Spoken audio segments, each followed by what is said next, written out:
todos, encarnados, desencarnados, presentes e online, que a gente possa, na noite de hoje, ter uma reunião agradável.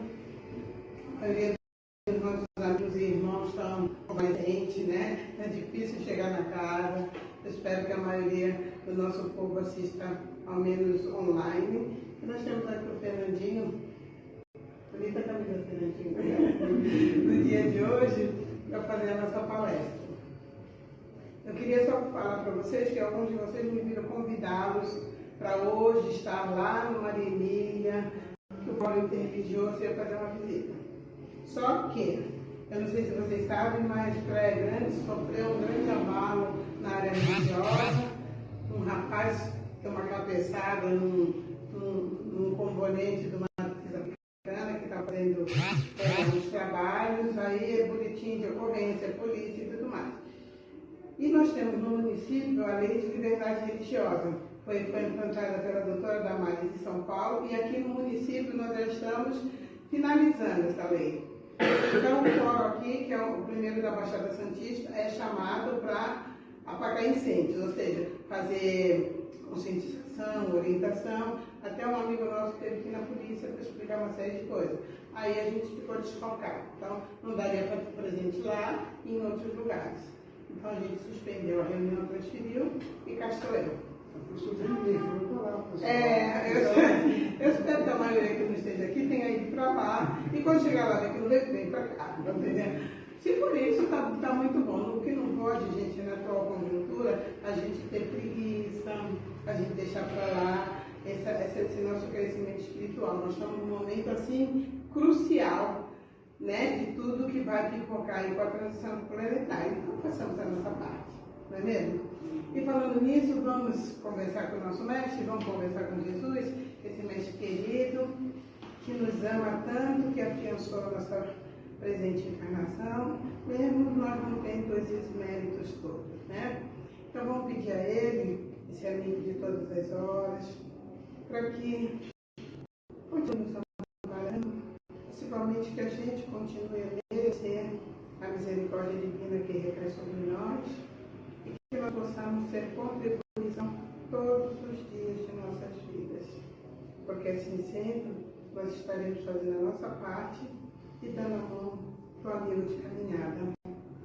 E assim, mestre amado, agradecidos que estamos por mais um dia de trabalho, de estudo, de lazer, de tudo que foi propiciado a cada um de nós, nós estamos aqui para mais uma lição da noite para o Evangelho, trazido pelo nosso amigo Fernando, que tenho certeza vai acalentar nossos corações. Então, que nós possamos fazer nesse momento a doação que nossa irmã acolhedora, nossa Nenê, está aguardando de todos nós. Com a prece que Jesus nos ensinou, nós vamos dar início aos trabalhos da noite de hoje do Evangelho. Pai nosso que está nos céus, santificado seja o vosso nome. Venha a nós o vosso reino, seja feita a vossa vontade, assim na terra como nos céus. O pão nosso de cada dia nos dai hoje. Perdoai as nossas ofensas, assim como nós perdoamos a quem nos tem ofendido. E não nos deixeis cair em tentação, mas livrai-nos de todo mal, que assim seja. Graças a Deus. Graças aos nossos amigos queridos que nos amparam diuturnamente se deixarmos. Eu vou pegar o microfone até para ficar mais fácil na gravação. Oi. Volume, Tem que ligar, né? Se não ligar, não vai. É melhor ligar, né? Oi. Opa, poderoso. Então, na noite de hoje, nós temos nosso amigo Fernando, que atravessou o oceano para nos trazer o Evangelho. Seja bem-vindo, meu amigo. Obrigado.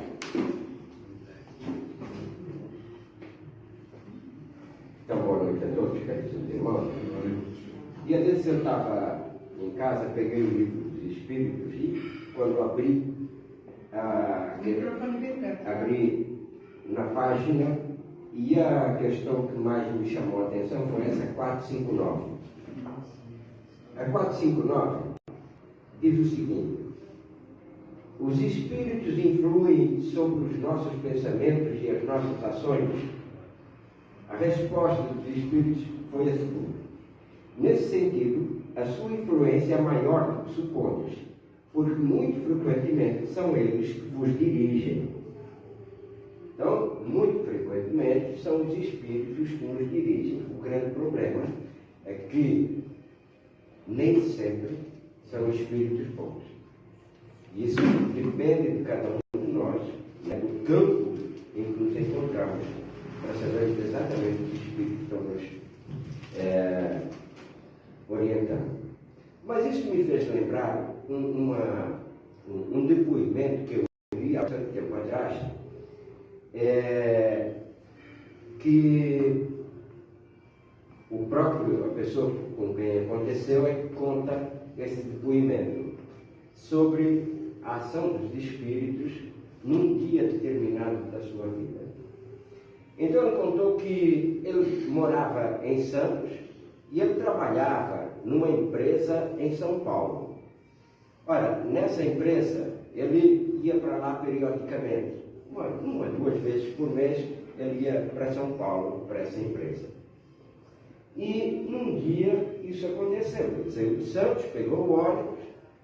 Naquela época, já faz um tempo, não era no Jabaquara que parava, era lá na Júlio Prestes, no centro, né? Na luz. Daí pegava o metrô que só ia até Santana. Faz tempo.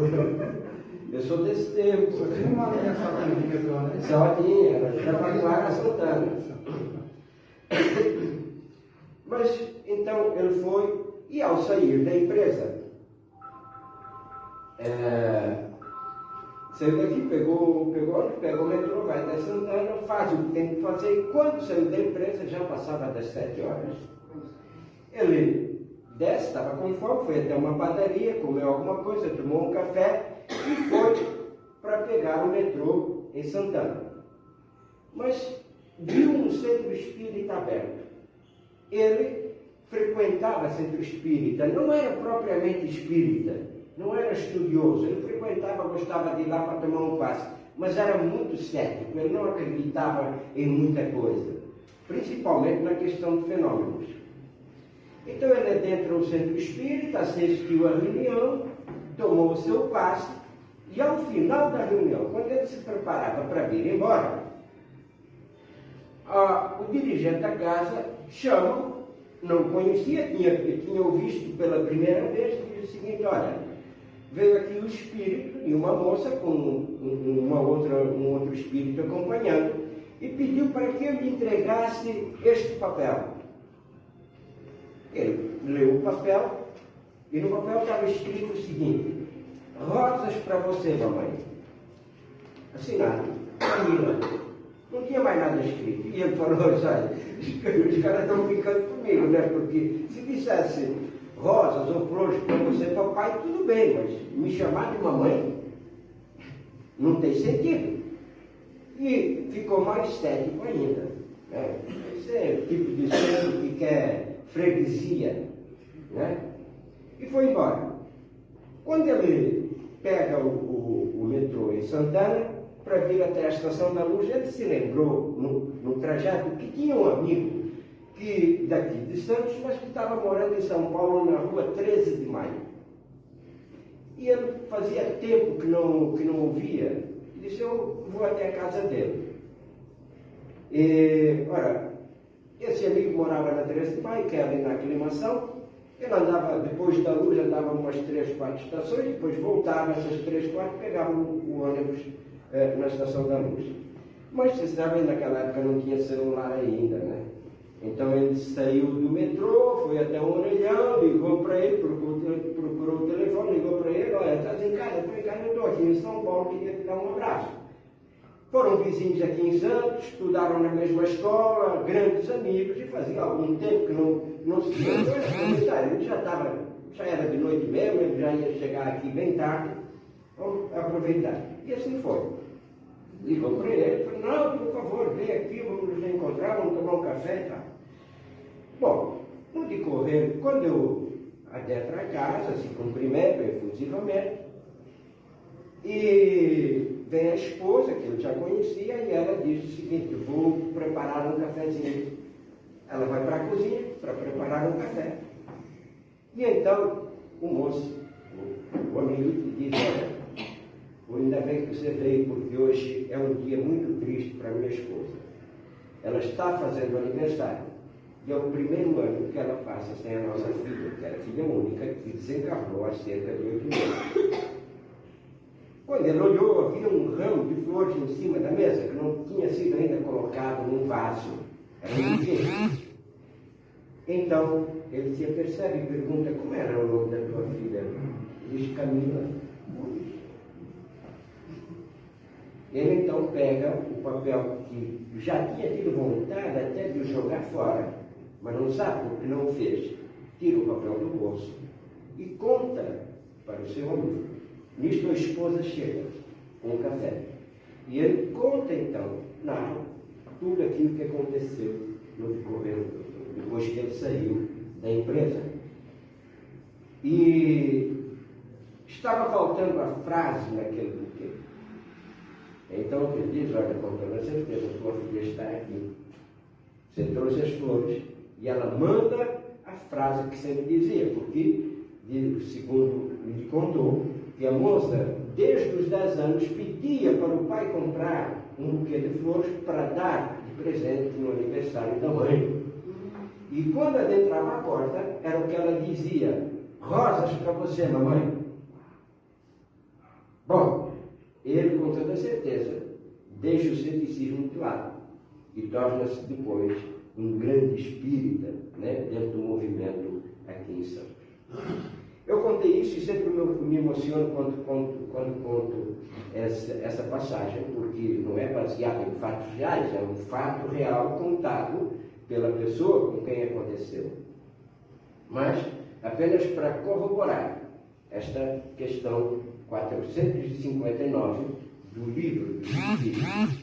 Na realidade, as coisas acontecem com a gente de uma forma que nós nem sempre imaginamos. Eu já contei para vocês aqui o dia em que eu fui obrigado a dar uma esmola de 10 reais. Nossa, que dificuldade. Você, né? Eu, descendente de judeu, eu sou bisneto de um rabino, né? E tanto de pai como de mãe sou neto de judeu. No tempo que valeu muito. Mas naquele dia, vocês vejam, eu não sei, provavelmente alguns de vocês já escutaram isso que eu vou contar. Naquele dia, um dia de chuva fina, eu vou até a padaria e naquele dia dei todo trocado. Eu sempre digo, não pode dar todo trocado, tem que andar sempre com algum trocadinho no bolso. Mas naquele dia, eu, ao pagar, eu ia lá, tomava um café, pegava o pão e ia embora para casa. Eu tirei os trocados do bolso e dei tudo. Quando o moço me chamou: ô moço, por favor, eu olhei aqueles carrinheiros, né? Dia de chuva, pedindo esmola. Eu não atravessei rápido porque estava chovendo, o sinal estava aberto, não dava para eu atravessar. Então deu tempo dele chegar perto de mim. E quando ele chega, eu vou enfiar a mão no bolso para tirar uma moeda. Era para tirar R$1, né? 50 centavos, se desse. Mas não achei. Quando eu puxei assim, eu dei, a nota melhor que eu tinha naquele dia, né, era R$10. Ui! Me doeu o coração. Eu falei, agora não tem mais jeito. Tirei a nota de R$10 e dei para o moço. Né? Eu falei, isso vai ser caso único na vida. 10 anos.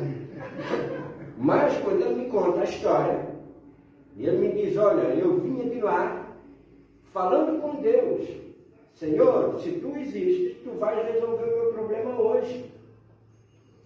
Porque está chovendo, eu não consegui vender o papelão que está todo ali no carrinho, estou com meu filho na cadeira de rodas que eu não posso manter na rua, porque se a assistente social me pega com ele na rua, vai me levar o menino, eu tenho que colocar no hotel no dia de hoje. Eu já tinha R$7, eu precisava só de 8, o senhor está me dando 10. Eu digo assim: o que é que deu para os espíritos me fazerem dar todo trocado na padaria naquele dia, porque sabiam que se eu tivesse moeda, eu ia dar moeda, dizem, então está todo trocado, quando passar por aqui vai ter que dar os 10 contos, né? É assim que a espiritualidade conversa com a gente, ou faz com a gente, porque Deus conversa conosco todos os dias da nossa vida. Nós nem sempre nos damos conta, mas a conversa de Deus para com a gente, ela é contínua. Em todas as ações que cometemos, ela existe. Hoje uma senhora até me falava que ia para jogar no lixo algumas coisas e tinha um par de chinelos que ela levava separado. E quando ela chega, estava chovendo, eu digo que estava chovendo em Santos, estava chovendo, e o rapaz falou, vai jogar fora? Vou. Então me dá, estava descalço. Aí ela me disse assim, por que eu não fui 5 minutos antes ou 5 minutos depois? Porque o momento de ir ali para jogar o lixo era aquele, porque era a hora que ela tinha que dar aquele chinelo para aquela pessoa. Só que nós não temos a consciência de que nós somos orientados pela espiritualidade. Nós temos o grande problema de acharmos que somos senhores da razão e que tomamos as decisões que nós queremos. Então, Deus está presente e nós, se acreditamos que o Cristo é o pastor e Ele próprio nos diz que o Pai é o agricultor, Ele é que prepara a terra e Ele veio exatamente para nos dar o sangue, para nos dar a seiva, para que a gente possa viver e conviver neste mundo. O que é que Ele espera? Se a gente já sabe, ou passa a ter a consciência de que somos orientados pela espiritualidade, o que é que nós queremos? Nós queremos espíritos elevados. Não adianta ser um espírito menos elevado do que eu, porque não terá nada para me ensinar. No entanto, os meus pensamentos, as minhas ações, nem sempre permitem que a espiritualidade superior esteja aqui para me orientar. Um dia eu estava lendo um livro sobre casos dentro da espiritualidade e diz que um homem chega ao centro espírita e vai conversar com o dirigente e diz o seguinte: olha, a minha casa está uma bagunça total. Olha, primeiro que é só, né? Que aquela foi o diabo que colocou lá dentro. E aí eu estou brigando com ela todo dia, ela brigando comigo todo dia. A minha esposa não gosta, está brigando também. Meus filhos, um está viciado com drogas, outro é vagabundo, não trabalha. A minha filha já se perdeu na vida, o que é que eu faço? Vou dar um tiro na cabeça. Porque eu também bebo para esquecer todos os problemas. Mas a bebida não dá amnésia, né? Que eu saiba, não dá. Aí o dirigente olha para ele e disse: olha, eu estou recebendo aqui um recado da espiritualidade superior, ele está dizendo que Jesus está reencarnado dentro da tua família. Jesus? Não pode. Ele vai para casa, reúne a família e diz o seguinte: olha, qual de vocês é Jesus? Mas olhando para cada um, nenhum se parece realmente com Jesus. O filho mais novo diz assim: pai, não sei, será que não é você? Ele falou: não, eu não sou. Com toda certeza, se eu fosse Jesus, eu saberia. O mais velho disse: será que não é a vovó que é a mais velha? Aí ele olha assim: ali só reencarna o capeta. Jesus ali não reencarna, não. De jeito nenhum. E ali não conseguiram descobrir qual deles era Jesus. Mas mais tarde, o filho mais velho disse: pai, eu acho que pode ser a vovó de Jesus. Porque, olha, ela não nasceu aqui, ela veio para cá para a gente cuidar dela, né? Então ela já veio com uma certa idade. E a gente não sabe o que era o passado dela. Eu acho que essa é Jesus. Ele disse: mas será? Bom, ele, com medo, mudou toda a dinâmica da casa, porque já não mais maltratava a sogra. Quem sabe que ela fosse Jesus e poderia salvá-lo quando ele precisasse. Só que quando ele muda a postura diante da sogra, ela muda a postura diante dele também. E a filha dela, que era a esposa, como vê que ele trata bem a mãe dela, passa a tratá-lo muito melhor. E os filhos, vendo o relacionamento dentro de casa em paz e alegria, começam a conviver mais no seio familiar. Não vão mais para a rua, conversam mais. E ali fazem uma harmonia entre família. Isto é, se nós queremos que as coisas andem bem, né? A gente pede a ajuda da espiritualidade, mas tem que entender que não depende nunca do próximo, que depende de cada um de nós refazer o ambiente em que nós vivemos. Não há que esperar o próximo, somos nós. Nós sabemos que estamos num mundo de expiações e provas. E nós viemos aqui para quê? Para aprender. E aí, quando a gente tem a consciência de que viemos para aprender, vamos entender que não somos donos da razão e que não sabemos de nada ou de quase nada.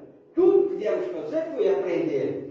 Então não há que a gente se levantar, né, orgulhosamente, de forma arrogante e prepotente, como normalmente fazemos, senhores e donos da verdade e da razão, quando na realidade, se não somos felizes, nós estamos aqui para conquistar a nossa felicidade lá no futuro.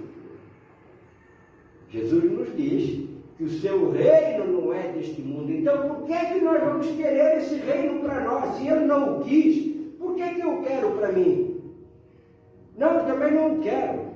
Eu quero passar aqui os anos que eu tiver que passar. Ele passou só 3 anos, foi esperto, 33 anos, né?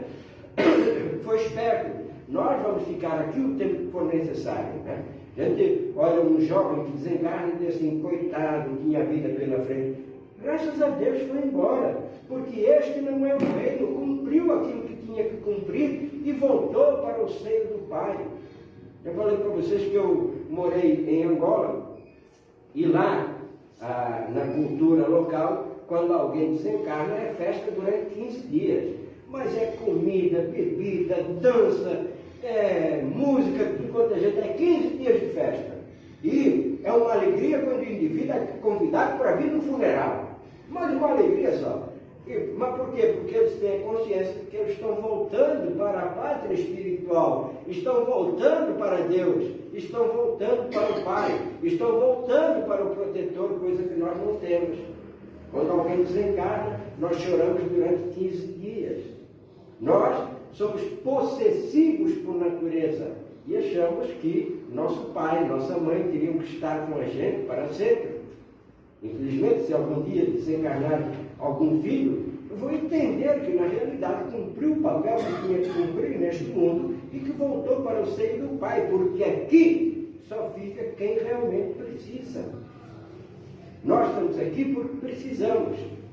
Certa vez um espírito me disse o seguinte: meu amigo, olha, com todos os problemas de saúde que você já teve, já passei por tudo, já quebrei pé, já passei por tudo, mas você vai ter uma vida muito longa. Eu falei, porque eu estou devendo muito mesmo. Isso não é felicidade nenhuma.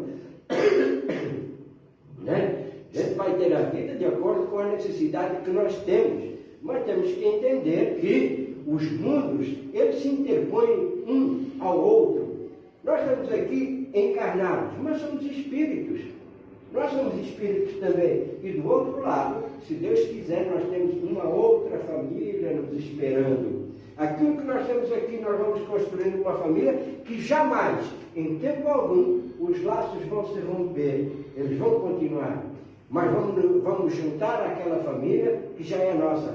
E nós vamos chegar à conclusão, um dia, de que o mundo verdadeiramente é a nossa família. Estamos todos ligados pelo simples fato de que Deus criou a todos nós e criou tudo aquilo que é vivo e que está ao nosso redor. Imagina, se nós vimos alguém, saímos ali à rua e vimos alguém abraçar uma árvore e dizer, árvore, que linda que você está. O que a gente vai falar? O cara está louco?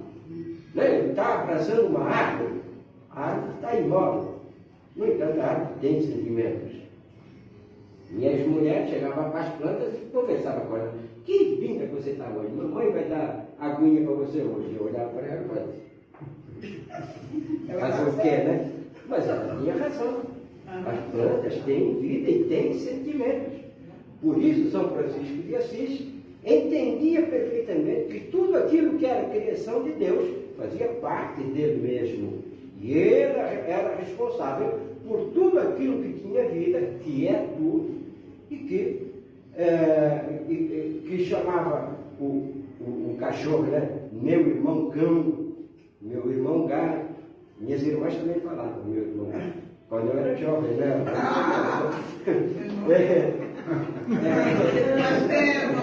Faz muito tempo. Então, tudo para ele era irmão, até a minha irmã Árvore, mas tinha essa consciência de que o todo está em cada um de nós individualmente. A criação de Deus nos cria exatamente da mesma essência, o fluido cósmico universal. Ora, nesse sentido, é bom até que a gente tenha consciência, quando viemos para esta escola, que a gente saiba que há espíritos no mundo espiritual que se preocupam com a gente e que estão aqui para nos auxiliar.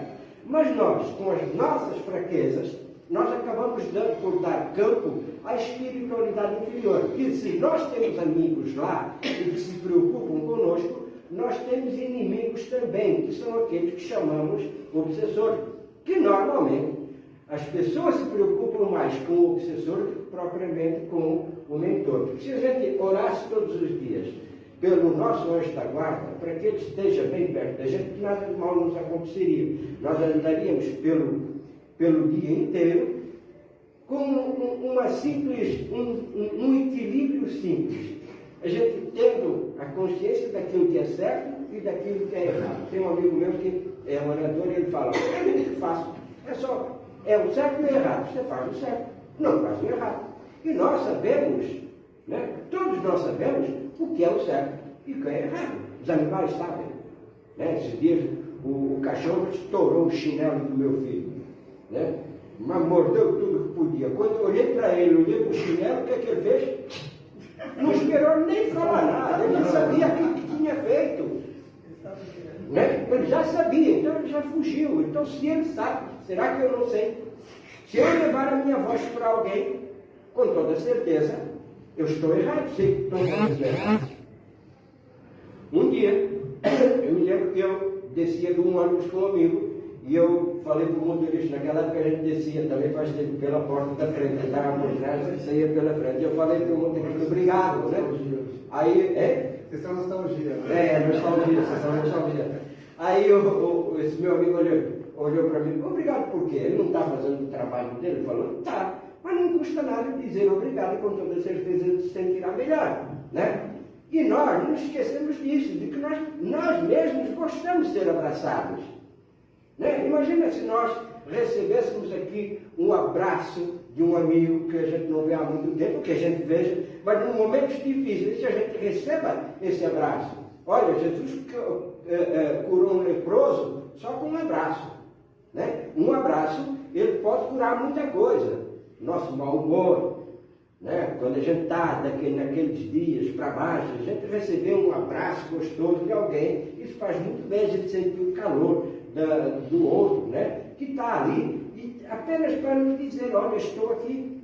Já contei para vocês também que certa vez um amigo meu teve um filho que desencarnou, suicidou-se, né? E no dia do funeral eu fui lá, mas vou lá fazer o quê? O cara perdeu um filho. Então eu sentei lá, estou quieto. Depois de alguns dias ele me agradece porque eu estava lá. Eu falei, mas não precisa agradecer, eu não fiz nada. Falei, mas você estava lá. A certeza de que alguém está ali. Se você precisar, estará sempre pronto para te ajudar. É isso que nós precisamos fazer no mundo. E entender que esse mundo em que nós vivemos, aqui, tem mais 44 bilhões de espíritos evoluindo aqui junto com a gente. Mais 44, não, todos somos 44. Aqui temos cerca de 8 bilhões, o resto está no mundo espiritual. Cara, bom, mas tem tanto assim, olha, estamos aqui quase 8 bilhões. Cada um de nós tem um protetor. Então já são 16 bilhões. Quantos espíritos tem na erradicidade, no umbral? Com toda certeza, bem mais do que aquilo que a gente encontra por aqui. Então a gente começar a fazer a conta, provavelmente vamos até encontrar mais. Mas segundo Emmanuel, somos 44 bilhões de espíritos irmãos evoluindo aqui na Terra. Evoluindo porque esta é a escola. Uns se encontram ainda no prezinho, são esses que hoje estão cometendo crimes, fazendo guerras, destilando seu ódio, e tem outros que já passaram pelo ensino fundamental, já chegaram ao ensino médio, Então, tem outros que já estão, que nem o Delma aqui, já está na faculdade, né? Essa a última reencarnação dele aqui, né? Mas, nós estamos aqui exatamente porque precisamos. E principalmente nós espíritas, que somos os mais devedores. Eu sempre digo, eu brinco que eu nunca deveria ter entrado na doutrina espírita, né? Porque isso me deu conhecimento, me deu razão, então agora se eu errar, eu sei que estou errando e isso me culpa. Mas a pior coisa que eu fiz foi ser orador. Porque, eu tive que estudar muito, eu tive que ler muito, eu tenho que continuar a ler muito. E tudo aquilo que eu falo aqui, se vocês me virem maltratar alguém ali fora, o que é que vão falar? Olha o Fernando aí. Aquele cara bonito, que sou eu. Olha o que ele está fazendo, né? Vai para lá, fala de amor, fala de paz, fala de fraternidade, e agora está brigando aí com todo mundo. Este lugar é o pior. Mas por quê? Porque eu sou mais devedor. Porque é aqui que eu tenho que ser testado. E quando eu voltar para o mundo espiritual, não se iludam que alguém vai me pedir contas daquilo que eu fiz aqui. Eu lembro, quando eu olhar no espelho, disse, o quê? Eu fiz tudo isso. Eu, conhecendo a verdade, eu fiz tudo isso. Vou ter que querer me esconder atrás do espelho para não ver o meu rosto já rubro ali. Tem um livro chamado... o livro é do irmão X. Como é que é? Já não me lembro o nome. Mas tem a história do Belarmino Bicas. Ah, sim. Já leu? Já. Essa história é uma coisa incrível. O cara chega daqui e vai para o mundo espiritual e começam a gritar, suicida. Eu falei, mas eu não me suicidei, eu tive um ataque cardíaco, por isso desencarnei. Mas todo mundo gritava, suicida, suicida. Então, aí ele vai, cheio de razão, né? Vai para o mentor e diz, eu não me suicidei. Eu tive um ataque cardíaco. Por que todo mundo me chama de suicida? Eu disse, vem cá. Aí começaram a ver a língua de vaca que tinha lá, que era, quantas vezes ele se tinha indisposto com a esposa. Brigava, se o almoço não tivesse na hora certa na mesa, se atrasasse 2, 3 minutos, era uma briga dentro de casa. Se a calça tivesse dois vincos, né? Uma esposa para tratar de 3, 4 filhos, e mais uma marmanjo, etc. Não pode fazer tudo. E antigamente tinha que fazer, né? Porque uma casa para cuidar, almoço para fazer, roupa para cuidar, filho para a escola, etc. Era um grande problema. Às vezes que ele tinha se disposto com o alfaiate, naquela época os ternos eram sob medida, né? Então, porque algum ponto estava fora do lugar, ou porque não tinha o caimento que ele queria. Ou quantas vezes ele se indispôs com o trocador do ônibus que não tinha um centavo para lhe dar de troco. Ou quantas vezes ele se indispôs até com a sogra, e nesse livro está a questão da sogra. Mas era assim, quantas vezes ele brigou com os filhos? 5.800 vezes. Era tudo assim.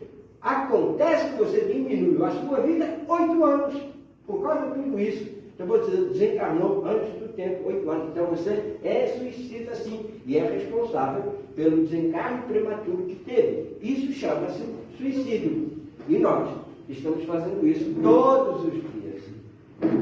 Todos os dias.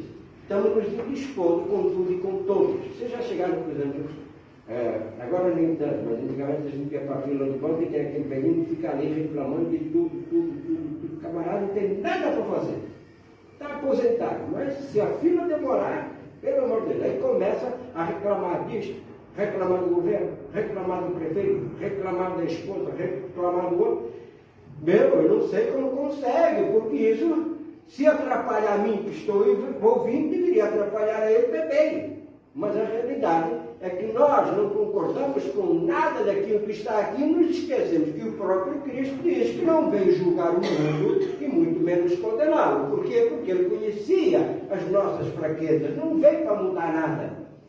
Nós vamos nos mudar ao longo do tempo, nada nos é imposto. Foi nos dado o livre-arbítrio para que a gente faça da nossa vida aquilo que nós quisermos. Aí isso chama-se verdadeiramente democracia.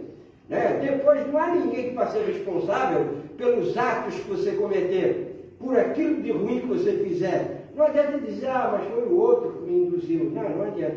Em compensação, aquilo que fizermos de bom também será mérito nosso, pelo que fizemos de acordo com a nossa consciência, com os instrumentos que nós tínhamos, com o conhecimento que nós tínhamos. Certa vez um irmão evangélico estava conversando comigo e ele me disse que isso que faz a doutrina espírita, o espiritismo faz muita caridade material, né? Eu já falei várias vezes, não é um tipo de trabalho que me chama a atenção no centro espírita. Já fiz muito, distribuir cesta básica, fazer campanha, mas não é o que me chama. Cada um de nós tem a sua própria missão dentro daquilo que se propôs fazer. E ele me diz assim, porque o espírita fala muita caridade, mas isso não dá salvação. E eu digo, quem está procurando a salvação? Quando a gente vai fazer alguma coisa, não está pensando que isso me dá a salvação. Eu estou pensando que estou agindo de acordo com a minha consciência. Não posso nunca trair a mim mesmo e nem os meus princípios. Aquilo que eu entendo, aquilo que eu conheço. Tenho que trabalhar de acordo com aquilo que eu acrescentei à minha vida durante todo esse processo nesta reencarnação. Desde o momento em que eu passei a ter a consciência daquilo que é certo e que é errado, a partir do momento em que me foi dado um caminho filosófico, seja ele religioso ou não, mas um caminho na vida, eu passo a ser responsável pelos meus atos. A gente sabe perfeitamente que a verdade, né, aquilo que chamamos de verdade, ela não é absoluta, ela não é estática, ela vai se modificando ao longo do tempo. E aquilo que a gente pensa hoje, não pensava há 10 anos atrás ou há 20 anos atrás. Né? Há 20 anos atrás a gente pensava de uma forma. Aliás, se a gente pensar em 40 anos atrás, um homossexual não podia andar na rua de mão dada com outro.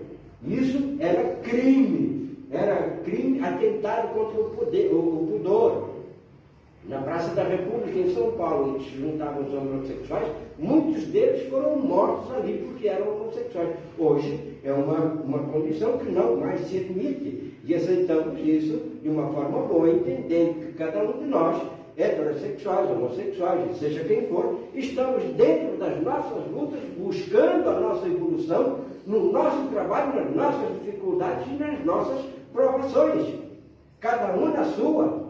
Ah, é errado. Não sei se é errado ou não, cada um na sua. Quantos erros eu cometo por ser orgulhoso, por ser arrogante, por ser prepotente? Então, é só a gente entender que cada um tem a sua própria estrada e é ele que tem que trilhá-la. Quando a gente vê o mundo, a gente tem um caminho a fazer. Então, cada um faça o seu de acordo com a sua consciência, com o seu livre-arbítrio. E que tenha certeza que tudo quanto fez estava sempre de acordo com aquilo que ele pensa ser o certo. Aquilo que pode ligá-lo a Deus.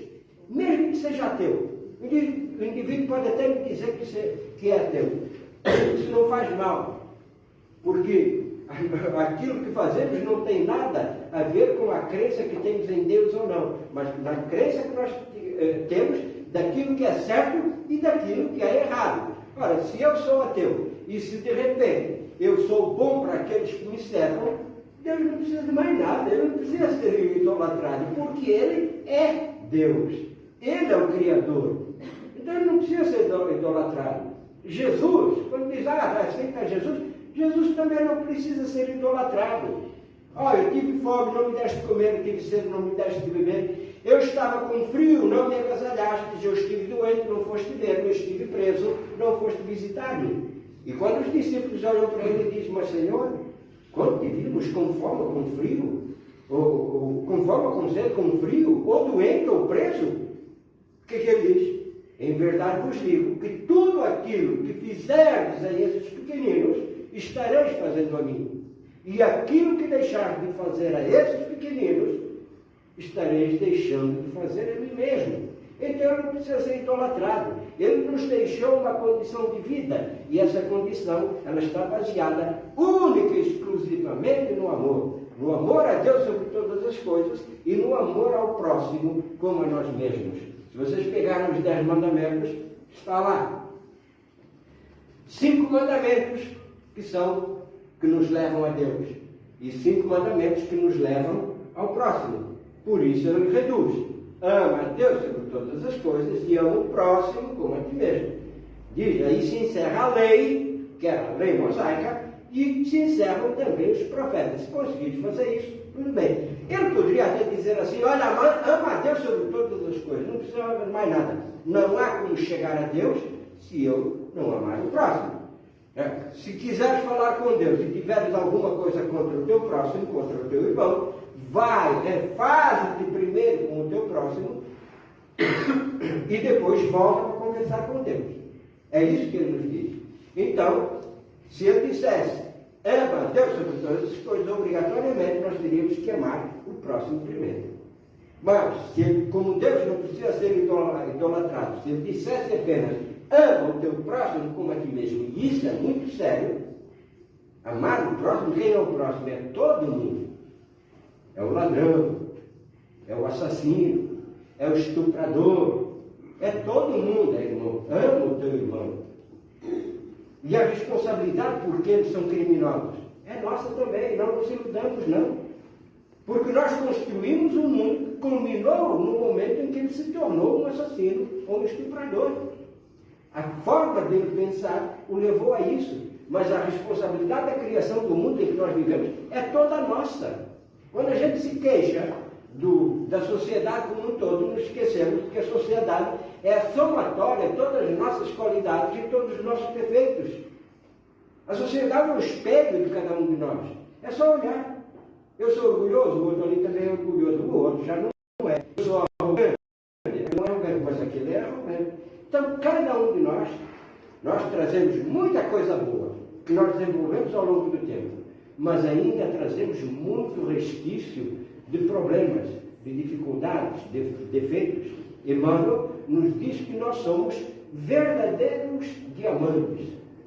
Um dia vamos brilhar, mas por enquanto estamos cheios de carvão. Precisamos ser lapidados. E é isso que a gente está tentando fazer aqui. Não adianta vir aqui, vou lá no centro e vou tomar um passe. O passe ele é paliativo. Ele nos ajuda naquele momento, retira as energias, nos fortalece, etc. Mas, se a gente vem para o centro, vai para a igreja evangélica, a igreja católica, e nós não assimilarmos o conteúdo daquilo que essa doutrina tem para nos oferecer, e fazer com que esse conteúdo seja o instrumento da nossa transformação, então de nada adianta. Eu digo o seguinte, eu comecei na doutrina espírita, eu tinha 20 anos, quase 21. Eu olho para trás e digo, com tudo aquilo que eu tenho feito dentro da doutrina, eu mudei muito pouco. A minha forma de pensar, a minha forma de agir, ela mudou muito pouco. E acredito que não sou o único. Com todos nós acontece isso. A gente sabe que não pode irar-se contra ninguém. Já na Igreja Católica, a ira é um pecado capital. Mas o que é que a gente mais faz? Irar-se contra, às vezes, pessoas que sequer conhecemos. A gente sabe perfeitamente que este mundo em que vivemos, estamos aqui de passagem e a vida é extremamente curta. E como é curta? Olha, eu digo hoje, quando eu ia falar que eu era pequeno, não, pequeno continua. Continua pequeno é bonito, né? Mas quando era criança, o meu pai ficava perto, meu pai que me contava essa história, meu pai falava assim, naquela época, olha, quando eu era criança, eu nasci em... Mas já esqueceu também como nasceu? Esqueceu como nasceu? Não tem amnésia. Mas meu pai dizia naquela época. Mas naquela época do meu pai era 20 anos atrás, 25 anos atrás. Se eu falar 25 anos atrás, naquela época, no ano 2000, foi ontem. Eu tenho um filho que tem 30 anos, parece que foi ontem que eu coloquei nos braços, pequenininho, que dependia da gente para tudo. Foi ontem. Então, como o tempo passa? Eu olhando as fotos que eram de ontem, quando eu tinha 25, 30 anos, parece que foi ontem. Olha eu aqui, já sou velho, Já, como diria o meu avô, já estou velhote. Então, a vida é curta demais, quer dizer, esse espaço que a gente tem aqui para aprender é muito pequeno para as necessidades que nós temos. Por isso, provavelmente, a gente volta aqui para a Terra se Deus quiser, se a gente não for para um mundo pior, né? Porque a Terra passando agora a um planeta de regeneração, nós, se não acompanharmos, né, vamos ter que ir para um mundo primitivo. A Terra é nada, né? A gente se acha muita coisa, muito inteligente, usamos 10% da capacidade do nosso cérebro apenas. Então, nós não usamos quase nada. Estamos um degrau acima do mundo primitivo e há muitas moradas na casa do meu pai. E se a gente não puder acompanhar a evolução no mundo da regeneração, pelo qual estamos trabalhando, a gente vai para onde? Para um mundo primitivo, onde estamos descobrindo o fogo ainda, onde estamos vivendo ainda em cavernas, onde provavelmente não existe ainda a roda, né? O que aconteceu com os egípcios, né? Com a civilização egípcia, foi exatamente isso, os exilados de Capela, um planeta que evoluiu, né, exatamente para a regeneração, não acompanharam, vieram para o mundo de expiações e provas. E trouxeram muita coisa em termos de ciência, tecnologia, etc. Né? Evoluíram, fizeram com que o mundo evoluísse muito. Até hoje estamos estudando em Machu Picchu como é que eles conseguiam levar água para 300 metros acima sem uma bomba d'água, né? Mas eles levaram, através de técnicas de encanamento, a água chegava lá. Então, é isso que vai acontecer. E a gente vai olhar, caramba, acho que a gente pode fazer uma roda que isso aqui vai andar mais rápido, né? Por enquanto devem estar fazendo quadrado ainda, né? E a gente vai levar uma vaga lembrança daquilo que pode fazer e depois vai dizer, olha eu que inventei. Não, esse conhecimento já existia. O que a gente precisa, na realidade, é ter a consciência da responsabilidade que temos neste mundo. E que aquilo que estamos fazendo não é por A, nem por B, nem por C. É por cada um de nós. Até mesmo quando a gente diz estamos criando os nossos filhos, fazendo deles alguma coisa, não. Isso é benefício para nós. Eles terão a sua própria vida. Aquilo que nos foi dado a responsabilidade foi encaminhá-los, educá-los. A partir daqui, agora, o problema é seu, né? Em Provérbios, quando diz, filho meu, ata ao teu pescoço os ensinamentos da tua mãe e não te esqueças dos conselhos do teu pai. Eles, quando são pequenos, aceitam. Depois de 15, 16 anos, já não aceitam mais nada. Cada um já quer fazer aquilo que quiser, né? Mas tem que ser assim. Tem que ser exatamente isso. Porque cada um vai descobrir seu próprio caminho, vai abrir o seu próprio caminho, a sua estrada. Seria mais fácil com os nossos conceitos, seria. Mas que mérito existia fazer exatamente aquilo que me mandam fazer? Eu me lembro que quando eu era criança, uma vez na escola, a professora pediu para eu decorar os pronomes. E eu decorei, foi nada, né? E naquela época, era a época em que havia ainda a palmatória. Uau! Né? Levei umas palmatóriazinhas e diz, amanhã eu quero saber os pronomes todos. E eu fui para casa, decorei todos, mas decorei. Não entendi nada. Decorei tudo. E quando eu cheguei lá, eu cantei a bola. Foi rapidinho. Não era fácil, era fácil. Mas isso não me serviu de nada. Porque eu fiz aquilo que me disseram para fazer. Eu decorei, não entendi. E o que a gente precisa fazer neste mundo é entender exatamente aquilo que estamos fazendo. Por isso, a própria doutrina nos diz que nós temos uma fé raciocinada, raciocinada e que tem em si a razão daquilo que nós entendemos. Por isso, ninguém tem que nos dizer aquilo que é certo e errado. O que é certo e errado está conosco, está dentro de cada um de nós. O Deus que habita em mim, habita em qualquer um de nós. No entanto, aquilo que tiramos dele, nem sempre é a mesma coisa. Estamos aqui nós, entendendo hoje o que é o mundo material em que vivemos e o mundo espiritual, que é uma outra camada que está aqui à nossa volta. Alguns estão ali exatamente para nos proteger, mas outros estão para tentar dificultar a nossa caminhada. E é por eles que nós temos que orar. Emmanuel nos dizia que nós temos que orar pelo nosso inimigo. Porque é o cara que mais nos ajuda neste mundo. Embora pareça que está nos prejudicando, diz, ele é a mola propulsora da tua evolução espiritual, porque é Ele que nos mostra a medida que existe em cada um de nós, a capacidade que nós temos de perdoar, a capacidade que nós temos de agir, a capacidade que nós temos de fugir. Mário Sérgio Cortella diz que ele era secretário de Educação em São Paulo, no governo da Luiz Erundina, também já tem tempo, já foi naquela época, né? E ele disse que na Comissão de Educação da Câmara havia um vereador, que era o presidente da comissão, que cobrava demais o secretário. Mas todo dia ele estava ali, mas era para cobrar coisas às vezes sem sentido.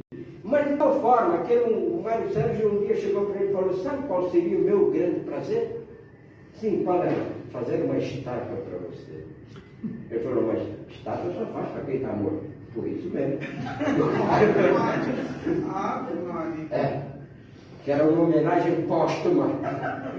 Mas eu disse, claro que naquela época eu não gostava das cobranças, mas quem mais me ajudou a fazer um trabalho bem feito? Ele, porque me cobrava.